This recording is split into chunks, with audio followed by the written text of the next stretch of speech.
Jesse James est le titre original de ce western réalisé par Henry King. Le sémillant Tyrone Power incarne le célèbre hors-la-loi, sorte de Robin des Bois du Missouri, qui en dépit de ses nombreux méfaits, connut une grande popularité, surtout chez les fermiers victimes de l'affairisme yankee. Jesse James et son grand frère, Frank, interprété par Henry Fonda, sont présentés comme des bandits au grand cœur, victimes des circonstances. Peu après la guerre de sécession, une compagnie de chemin de fer exproprie brutalement les petits propriétaires pour construire la voie ferrée. Ces gros bras, menés par Brian Donlevy, s'en prennent à la famille des frères James, causant le décès de leur mère. Jesse se venge et, recherché, n'a d'autre ressource que de devenir hors-la-loi. Jugeant la société de chemin de fer responsable, il attaque le train et détrousse les voyageurs en les invitant à se plaindre à la compagnie. Cependant, fraîchement marié, il aspire à une vie paisible. C'est justement ce que lui propose un Marshall indulgent, incarné par Randolph Scott, qui lui promet de bonne foi un arrangement avec le juge, avec l'accord de la compagnie. Il s'agit en réalité d'un piège pour le prendre et le pendre, mais Frank parvient à le libérer.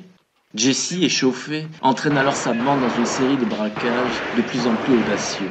Alors qu'il songe à se retirer en Californie avec sa famille, un de ses complices, Robert Ford, sous les traits sournois de John Carradine, tenté par la prime, va s'efforcer de le trahir. Cette biographie très idéalisée de Jesse James connut un immense succès. Le film, qui contient quelques impressionnantes scènes d'action, fut tourné dans le Missouri, dans un assez beau Technicolor, encore rare en ce début 1939.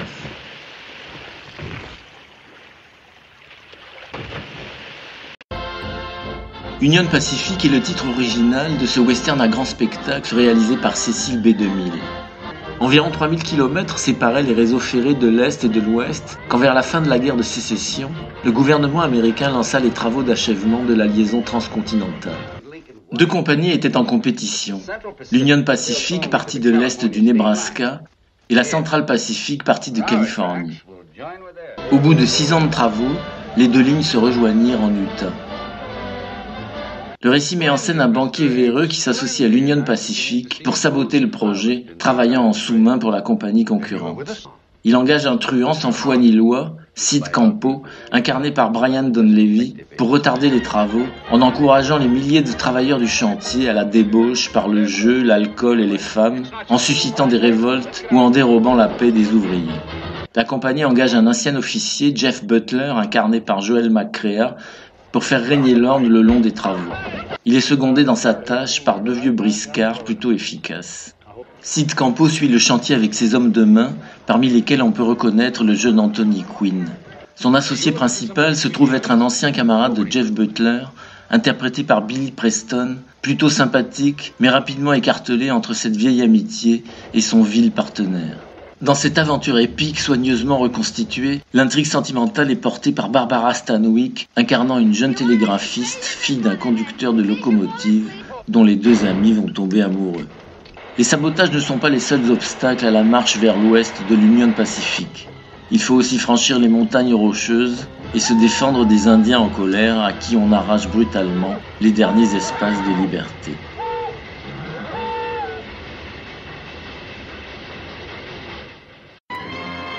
L'Aigle des frontières est le titre français de ce western réalisé par Alan Dwan.